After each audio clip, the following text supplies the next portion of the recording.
Hi guys, ఈరోజు మనం మహబూబ్ నగర్లో ఉన్న అమ్మాపూర్ గ్రామంలో కురుమూర్తి స్వామి ఆలయంకి వచ్చాము. శ్రీ వెంకటేశ్వర స్వామి స్వయంగా విశ్రాంతి తీసుకున్న కొండ, ప్రతి భక్తుడి మనస్సుని ప్రశాంతతతో నింపే ఆశ్రయం. ఇక్కడ గాలి కూడా చాలా పవిత్రమైంది, ఎందుకంటే ప్రతి శ్వాసలో గోవిందా గోవిందా అనే ధ్వని ఉంటుంది. తిరుపతికి వెళ్ళలేని వారు ఈ కొండను దర్శిస్తారు. ఇక్కడ వెంకటేశ్వర స్వామి కురుమూర్తి రూపంలో కొలువై ఉన్నారు. అతి పురాతనమైన ఈ దేవాలయం వేల ఏళ్ళుగా భక్తుల కన్నీళ్లను, ప్రార్థనలను విశ్వాసంగా వింటుంది.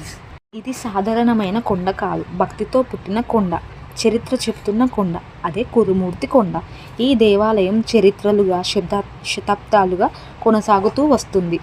వెంకటేశ్వర స్వామి కుబేరుడు దగ్గర తీసుకున్న అప్పు ఎప్పటికీ తీరకపోగా ఒకరోజు కుబేరుడు తిరుపతిలో ఉన్న శ్రీహరి ముఖద్వారమున తిష్ట వేసుకొని కూర్చుంటాడు. కుబేరుడికి భయపడిన వెంకటేశ్వర స్వామి కుబేరుడు నిద్రిస్తుండగా లక్ష్మీదేవిని తీసుకొని తిరుమల నుండి ఉత్తర దిశగా ప్రయాణం సాగిస్తుంటారు. లక్ష్మీదేవి వెంకటేశ్వర స్వామి ప్రయాణం సాగిస్తుండగా మార్గ మధ్యలో కృష్ణానదిని దాటగా వారి పాదస్పర్శలతో పరవశమైన కృష్ణానది వారి భక్తిపూర్వకంగా పాదరక్షకులను సమర్పిస్తుంది. నేటికి ఈరోజు ఉద్దాల మహోత్సవంలో అనే పేరుతో ప్రతి సంవత్సరం బ్రహ్మోత్సవంల సమయంలో స్వామివారికి, అమ్మవారికి కొత్త పాదికలను సమర్పిస్తారు.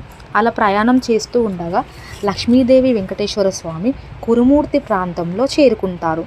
ఇక్కడ ఉన్న ప్రకృతికి సంతోషించిన లక్ష్మీదేవి వెంకటేశ్వర స్వామిని ఇక్కడ కొంతకాలం విశ్రాంతి తీసుకుందామని కోరుకుంటుంది.